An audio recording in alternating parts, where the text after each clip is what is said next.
Welcome to 300 Yards to Unknown. I'm Rick Gehman. That right there, Eric Patterson. What up, E-Pat? Not too much, Rick. Last leg of the FedEx Cup playoffs. Looking forward to it. The long season has come to an end, and we were just speaking about how they've released a new super season starts next week. So no rest for the wicked here. If you think this season was long, wait until next season. We'll talk about that. But yes, it is Tour Championship week, which means we are down to the top 30 players in the FedEx Cup standings. We'll talk all about that. I feel like we have to talk about the BMW Championship just a little bit. At least, I don't know, DJ on 18 and then the playoff, because for them to be like, maybe there's just been a recency bias, but the fact that, DJ hits a putt, I don't know how far it was, 30-something feet, maybe longer, on 18 to force a playoff. Then Rahm drops a 66-footer on him in the playoff. This is what Morikawa and JT did to each other at Workday. Like, these guys, I mean, what's the old saying? These guys are good.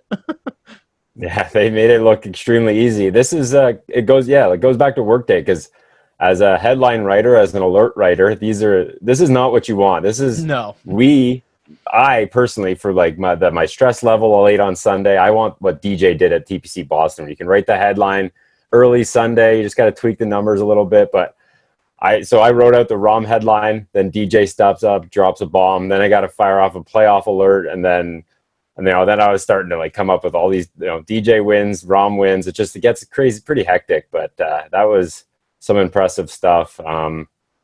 I spoke again. I'll just drop I spoke with Mackenzie Hughes. So he talked about his final hole and how he didn't want to leave himself with that putt that both DJ and Rahm had, because of how incredibly hard of a two putt that was, and they just rolled them center cup. Both of them made it look extremely easy. That was quite a wicked, a completely contrasting finish compared to TPC Boston. Yeah, center cut is absolutely right. I mean, they were dead in the heart, both of them.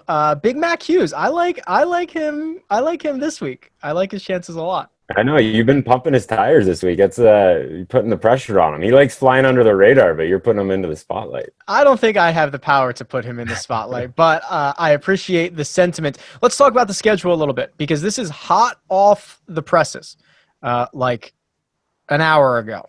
The PGA Tour announces the full 2020-2021 season, and it is being already dubbed as the Super Season. Eric, it's got 50 tournaments in it, the most since 1975. First of all, what happened in 1975? They played 51 tournaments.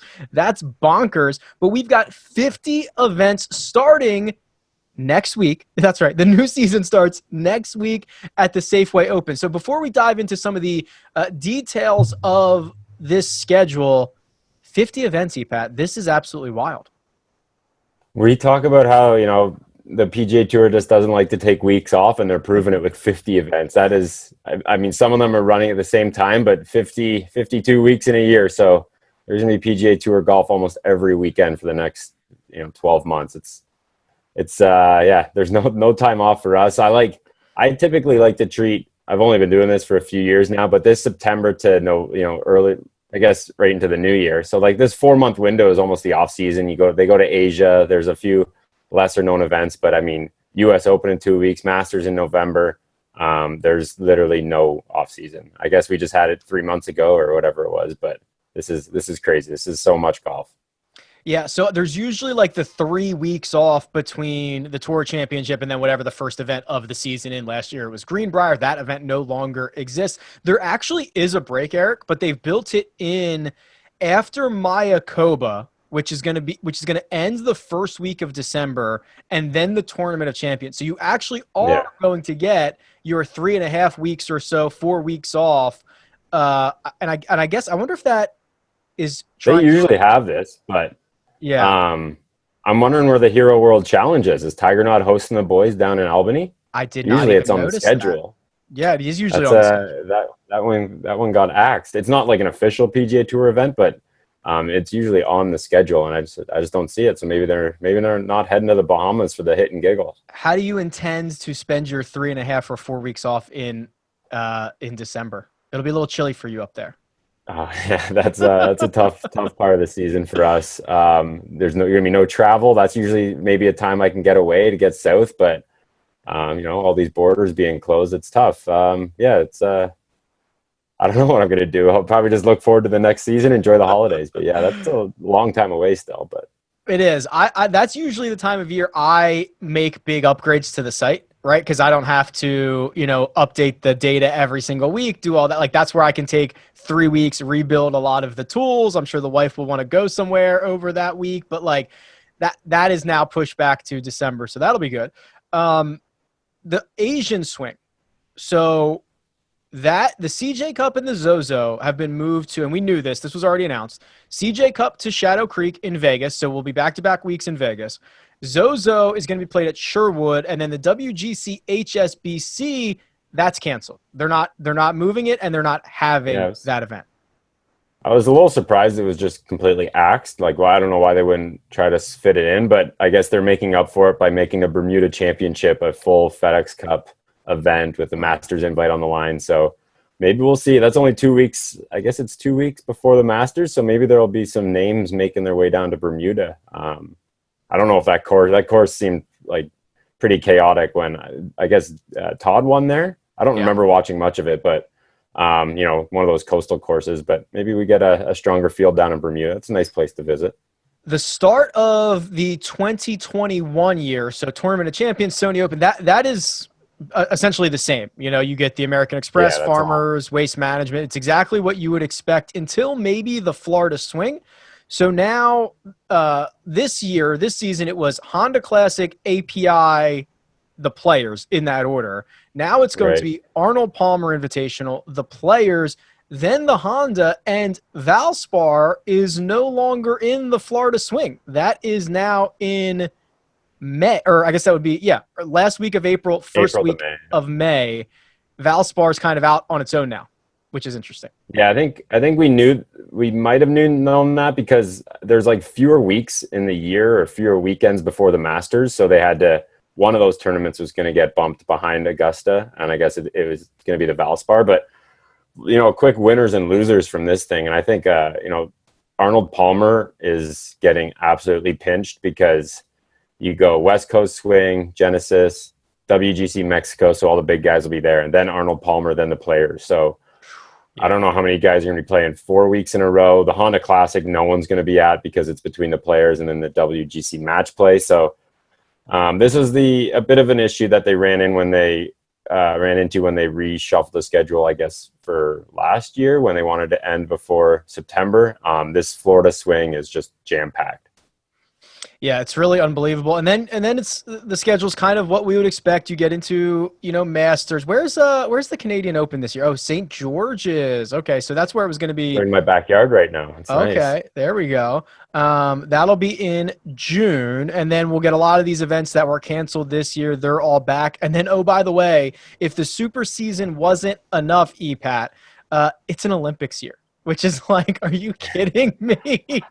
Just throw that little wrinkle in. I don't know if the Olympics are going to be a thing, but it's really, really hard to predict. But yeah, 6 majors, 50 events in Olympics, just absolute chaos for the next 50 weeks. Awesome. The show keeps going on. We're going to be, it's almost like overwhelming because you want to take a breather, but I mean, there's just no time to do it. There's a couple of new courses, or maybe courses that we don't see all the time. So Caves Valley Golf Club, which I know nothing about, is going to host. Never even heard of it. Yeah. That'll be the BMW Championship. Of course, we're going to see Shadow Creek, but we saw that for Phil versus Tiger. Houston Open will be Memorial Park Golf Course, which is a downtown course, which will be pretty interesting. That's like in downtown Houston.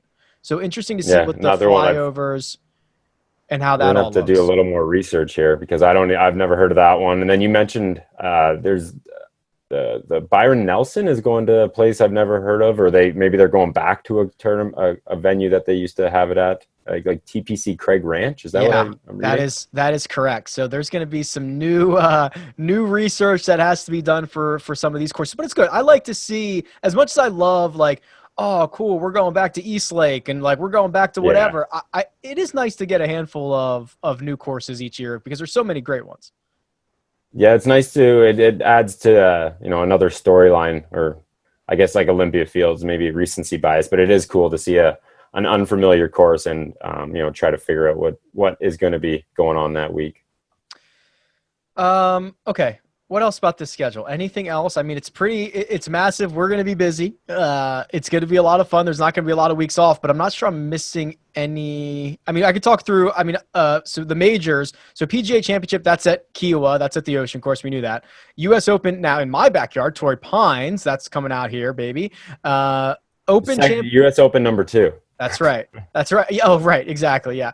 Open Championship is Royal St. George's, not to be confused with your Canadian Open, St. George's. So yeah, we don't have the Royal distinction. Probably quite a different looking course, but I guess maybe the same St. George. I got to do the research on that one. Yeah, we'll have to check out the wiki for that. But anything else I'm missing on this schedule that is noteworthy? No, I can't. Nothing really jumping off the page. We kind of knew what was going to be reshuffled.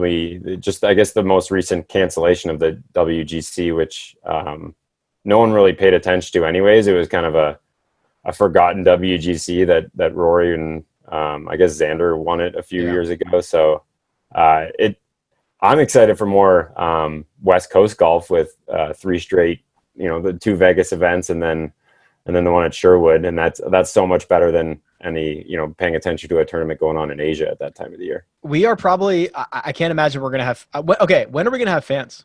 Are we gonna have fans? Like, what's our first? So, because I was going to say the back-to-back weeks in Vegas is awesome. I went to Shriners last year and it was great. There was nobody there. You could walk around. Like, I'd go back this year, and I would love to go to Shadow Creek, and they're back-to-back weeks, which is kind of cool. So, like, I doubt I will be able to attend because I don't think it's going to be open like that. We're only, I don't know, a handful of weeks away from that. But when are we getting fans back? Man, let's speculate wildly for a bit. I know the Masters isn't doing it, so I can't see any tournaments before then doing it. Would that make sense? Like, I don't see why you would need to jam fans in at a Vegas event. I mean, kind of would be a cool party, but probably the new year. Like, it's so hard to speculate. I think that golf's in the best position to have fans back. They were planning for fans at like the Memorial, I think. So they have sort of a blueprint that they might want fans. Yeah, they might know what they want to follow, or guidelines. It's a lot different than going to sit in the stadium, with 50,000 people than it is when you can drop 20 people on every hole and spread it out. But the issue is people. Okay, so we can get a little bit into this. Like, Waste Management's the first week of February. They're used to having 200,000 people there. That can't happen. They already announced that they're not doing the big 7th, 16th hole, I guess it is. They're not doing that huge stadium. I don't know if they're going to have fans, but it doesn't sound like they're going to be as many. Not nearly as many. The other issue is, yes, you can spread fans out, but they have to abide by that. Like, there's more land out there, but we walked with Tiger and Rory and whoever else he was playing with at Torrey Pines. Are you going to say no? Only 10% of you can follow this group, and you have to spread out along the fairway, and you have to spread out around the green. Like, I don't know how this even gets instituted. I mean, from what I remember, the Memorial talking about is they're going to have like little designated standing areas around the greens that only have like a capacity. So like, they're going to rope it off and allow 30, 40 people to stand around one green, and the rest have to be spread out elsewhere. I'm not exactly sure, but yeah, it's going to be a lot more organized. It's not just going to be, you can't just like run around in a herd mentality. It's going to be very, very organized with like, you can only walk in certain directions, that type of stuff that I would imagine they're going to try to implement. When Tiger's ball goes into the gallery and 1,000 people run after it, I would like to see what happens then, right? Like, yeah, that's hard to imagine. I don't know. We'll see. It seems like a long ways away still. Golf TV, to their credit, got a lot of impressions this week with some of their content. Most notably, yeah, take a minute to pull this up. Most notably, I don't know how to describe this. an artistic rendering of all 30 of the players in the field for this week's tour championship. And the reason it made some waves is because there are guys who look nothing remotely close to what they look like. And every single face that I looked at got better than the last one. Like this is an unbelievable piece of art. It is art. It is definitely art. One of the underrated parts is the first one they released. It didn't have Mark Leishman in it. It was just 29 guys. I guess Mark's performance last week, they figured he was cut. And then in the new one, they just put him front and center, right above the happiest looking Sungjae Im I've ever seen. If you haven't looked at this picture, either you're not on Twitter or you're just haven't been on it recently. But Golf TV, yeah, this is a masterpiece. I think you mentioned you might print it off and frame it. I think that's just I might have to copy it there. I'm just going to get these printed up and start sending them out to everybody I know. What would be cool is this would probably take you a while, but like if you could get this blown up and signed by all these guys, I think it would be hilarious and awesome at the same time. They wouldn't know which one's theirs. Like JT would be looking for himself for so long. That's so true. Yeah, they'd be like, "Wait, I'm not even on here." No, yes, you are. You are right here. You're right here, JT. It's like some of them are okay, but others are like, yeah, it's a bit of a stretch. Webb Simpson's beard is out of control dark. Like he does it. It's wild. Completely black. It's black. It's thick. Which is not what Webb has at all. I feel like Webb has trouble growing a beard, let alone this thing. And they gave Brendan Todd gray eyebrows. Like, how old you have to be to have gray eyebrows? Like maybe a little like, salt and pepper in the side, but he looks like he might be on easily on the senior tours. Him and Bernie Longer, just some completely unrecognizable faces. But that was a funny, that got me through Monday.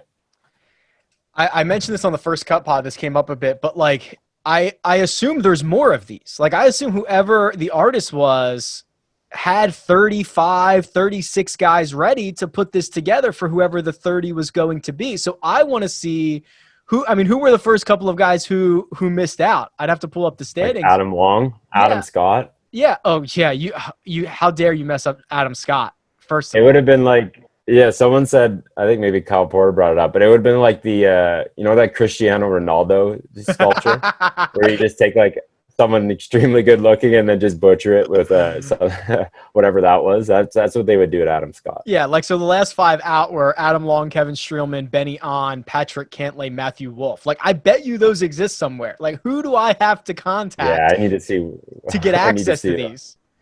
Because I would say Mackenzie Hughes, one of the last guys in. He got maybe one of the best cuts of the whole drawing. He actually looks.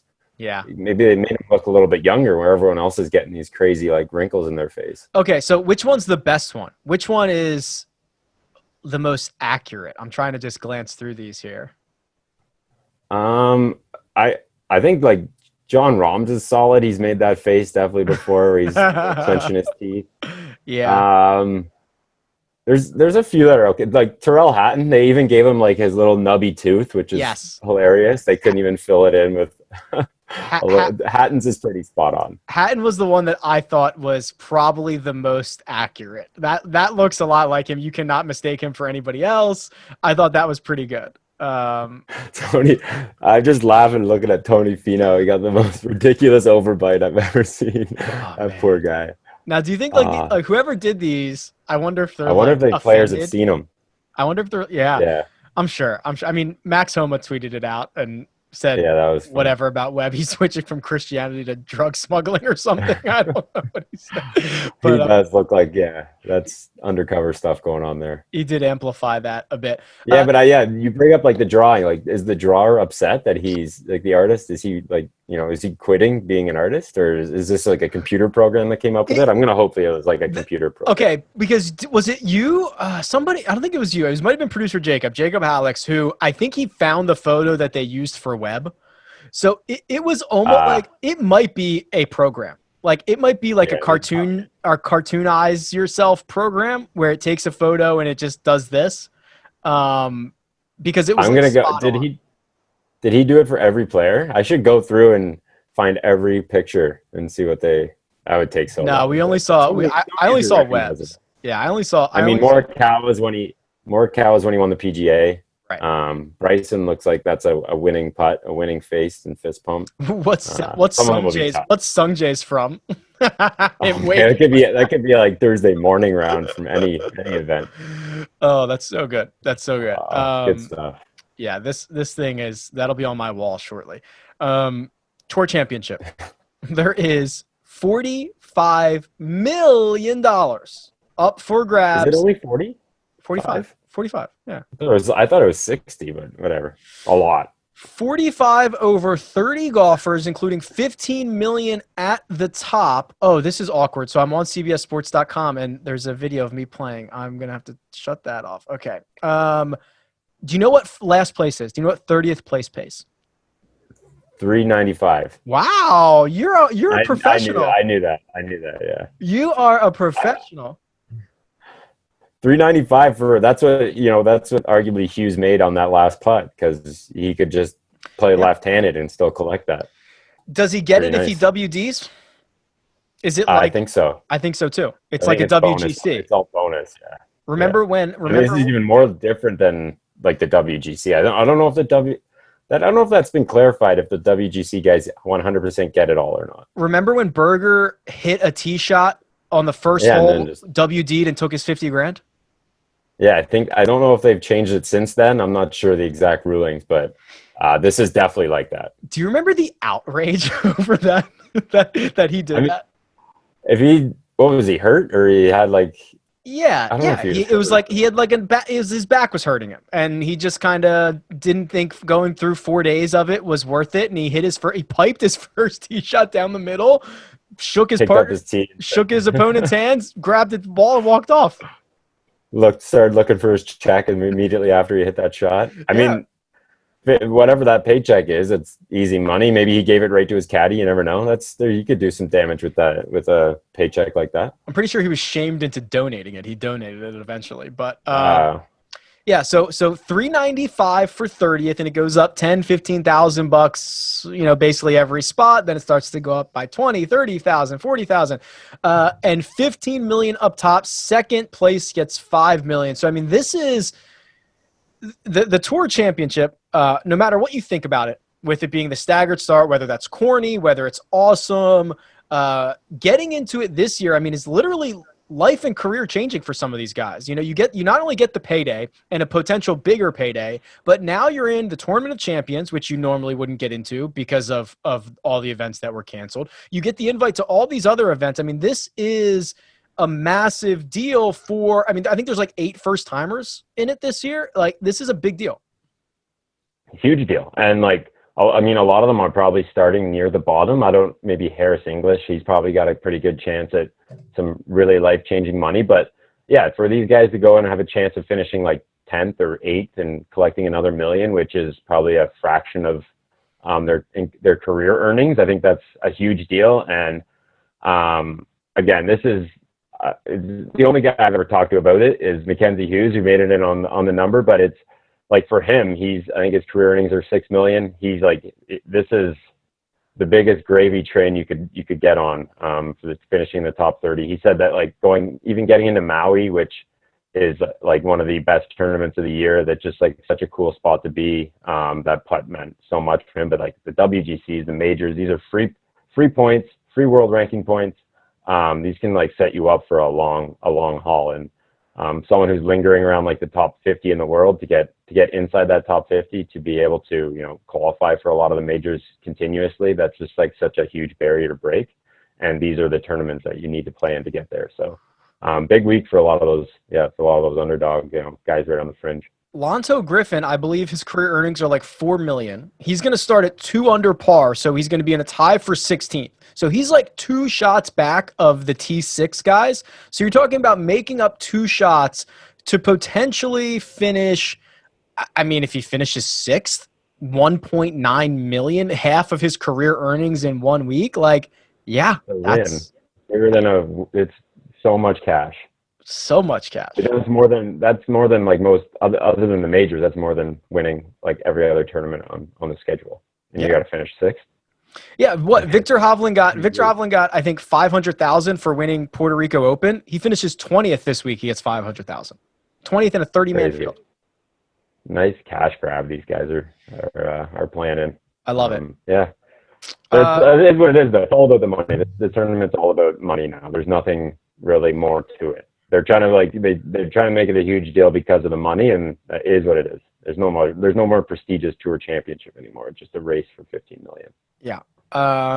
Okay. For this week, and we were kind of shooting back and forth like salary ownership stuff in terms of fantasy aspects of this week because it's very different. I believe it was Ches Reavie who won everybody all the money last year because he went from like 22nd to 8th or something like that. Like those are the guys you're looking for, not necessarily like Mackenzie Hughes at 400 or 500 to 1 to actually win the golf tournament. Like he's not going to make up 10 shots, but can he make up 6, 7? If he does that, he makes everybody all the money. Yeah, I was looking at the leaderboard last year, and I think, I guess it was Ches. Ches started at 25, so he would have been at 1 under, and then no one from 26 to 30 made that much noise. It was a lot of guys in like the 12, 13, 15 range that actually like crept up into the top 10 of the tournament. I'm not sure, like, it's going to be interesting to see how this plays out for the second year, because last year I think it worked out as perfectly as it could with, Rory running away in both both the FedEx Cup and the 72-hole total. But it'll be interesting to see who actually, if there's a difference between like the winner of the 72-hole stroke play portion and a winner of the FedEx Cup, because the world rankings, they don't care about the starting stroke. So they're focused on the aggregate 72-hole score. So hopefully we get a little bit of chaos this year. Yeah, Rory kind of saved everybody in year one of this by just eliminating like who cared about the starting strokes. He won both of it, which was nice. It eliminated a lot of, because it's going to happen one of these years, and it might be this year. Yeah, like DJ's going to win, but Webb Simpson's going to shoot like, the lowest score of the week by a couple of shots, and he's not going to win the golf tournament. So it's going to be like, we're going to have that conversation eventually on a Monday or a Tuesday after the Tour Championship, but Rory saved everybody last year. I'm wondering if that would bother like a lot of golfers, like to know they shot the low 72-hole score. I mean, it depends on where they're starting, but like whoever shoots that low 72-hole score is going to have a fantastic week regardless, but they might only go home with 3 million and not the 15, and then they won't be credited with a real win. It's just an interesting scenario that I hope it plays out this week for a little bit of variation from last year.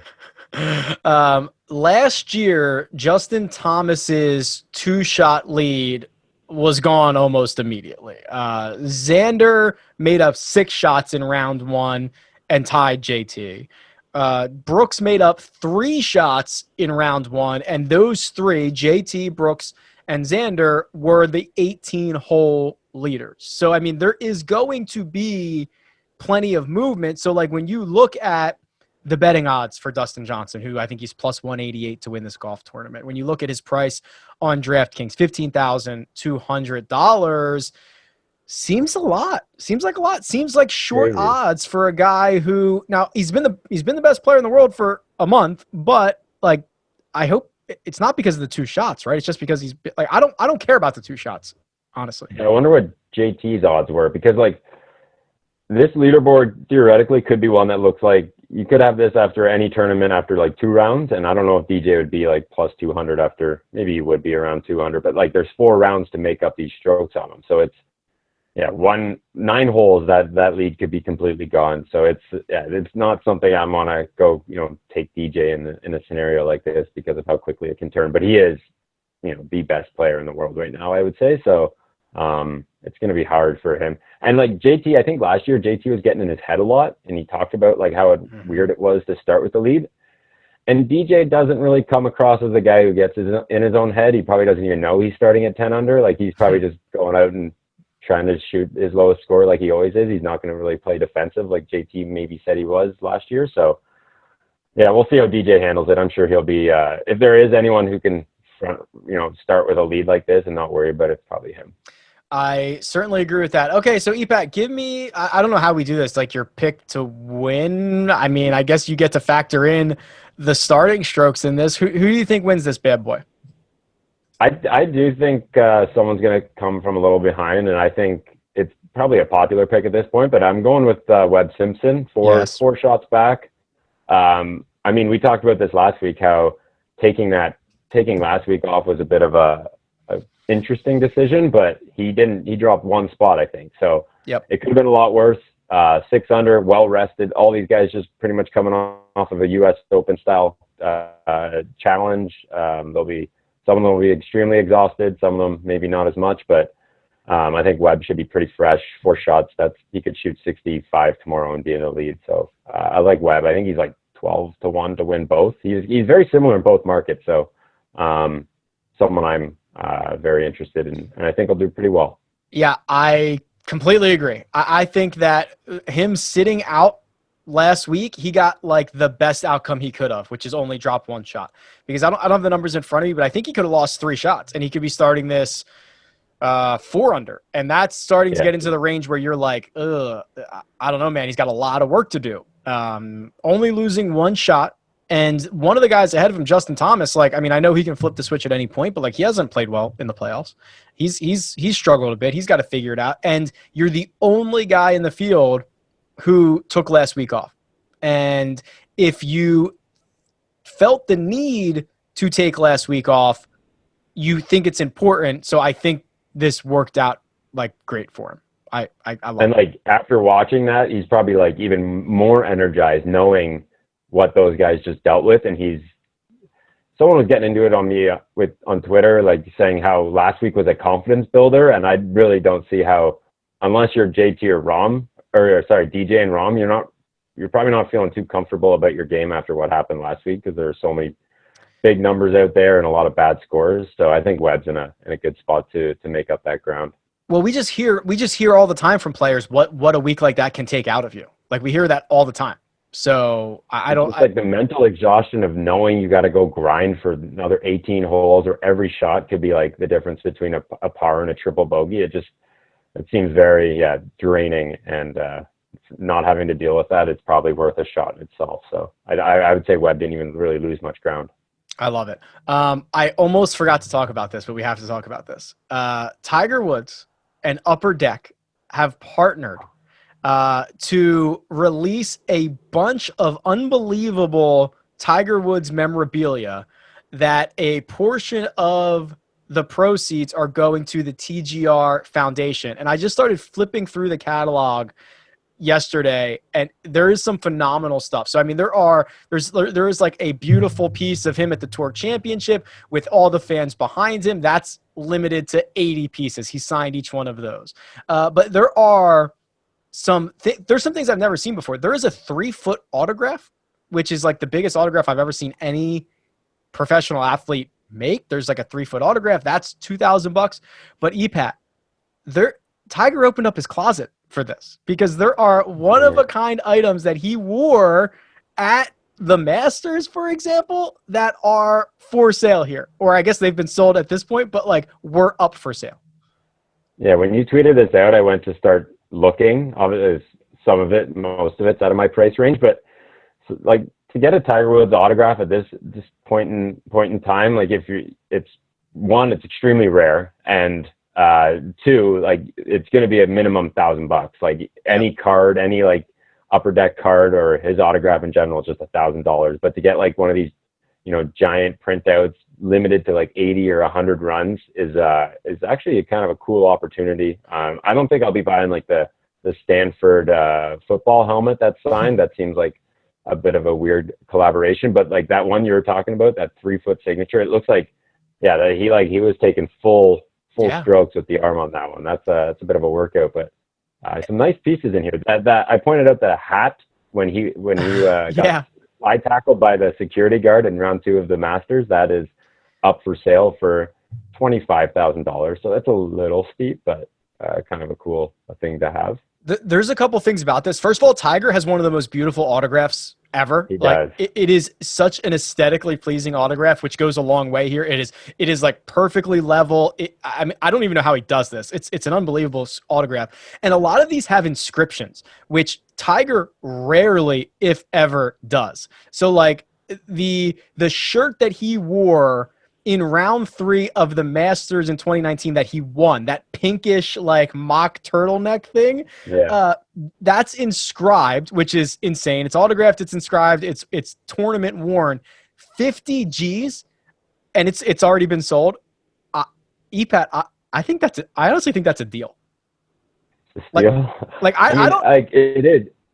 It's crazy to say, but it's definitely a piece of history. Like, you're not just buying the autograph. That's like that's a good buy for whoever got it, whoever can afford that type of money. But there's one of one when he won the Masters. I don't have the $50K to buy this thing, but like if you look at what sports memorabilia costs and how much some baseball cards go for and how much some Michael Jordan stuff goes for, you're talking about a literally one of one that was worn during a historic event. Like, Tiger transcends sport. Like, I'm shocked it was only 50 grand. Like, they could have auctioned all this stuff off and got way more.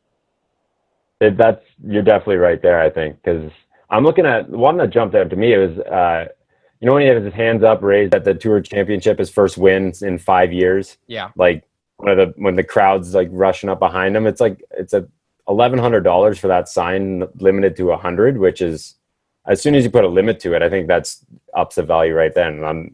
I mean, if I didn't have like a wedding to pay for and a future house coming, I think it would be something I'd be opening the wallet for. But we could talk about sports memorabilia for a while. I used to work in like a sports memorabilia shop with autograph cards and all that, that type of stuff a few years ago. So this is like right up my alley. Like, I'm constantly hawking eBay for cards of, like Justin Thomas, I think, is one of the more, not rare, but like expected to increase in value, I would say, on the PGA Tour. There's not a lot of golf autographs out there. Tiger stuff's expensive, Rory stuff's expensive, but like the JT stuff you can get for like under $100, so it's not a bad spot to be in. The card industry's booming right now, and golf is one sport that doesn't have much or anything at all. So whatever you can find, few and far between. You can get like Rory Sabatini autographs for like 99 cents. Get like a Slovakian legend. There's some good stuff if you just quickly search on eBay golf autographs. But and like the Tiger stuff, like this stuff only goes up in value, right? Like, I mean, even if there was like another scandal, like I don't even know what could hurt the value of this stuff. Like, if you were buying it as a collector, like, it's unbelievable. I want to know. Before we move ahead, it would be interesting to go back and look at like what was being sold around like 2014, 2015 for Tiger stuff, because that would definitely be the low point, I would think. Yeah. When he was like off the planet. There's also it's called the Icon, which is a triple autograph of Tiger Woods, Michael Jordan, and Wayne Gretzky. That is $25,000. That's not really my thing, but like, it's cool. It's limited to 100. I like the other. I'd spend, if I had $25,000 to spend, I'd either get that hat that you were talking about, or maybe like the shoes that he wore. But like, I respect that it's cool that it has Jordan and Gretzky. Yeah, that's a nice shoe. And there's one with. Did I see one with like Muhammad Ali? Maybe I'm mistaken, but I don't think so. That seems like something. But yeah, the Michael Jordan one and Wayne Gretzky, that's pretty sweet. That hits home for me, being a big hockey guy. All right, here's this is the last thing we can. We'll need another episode of like Tiger memorabilia or whatever. Go shopping, yeah. So you can get for $1,750 individually numbered signed Tiger Woods golf shoes. Okay, white and green golf shoes. Now, I will tell you, from the WGC FedEx St. Jude auction that they ran, Matthew Wolf's shoes went for more than this. Ricky Fowler's went for more than this. Bryson DeChambeau's went for like 2 times this. Like, that is a steal. Like, I'm not open. I don't need to spend $1,750 for Tiger's shoes, but like, that is a steal to me. Like, I'm shocked at the prices here.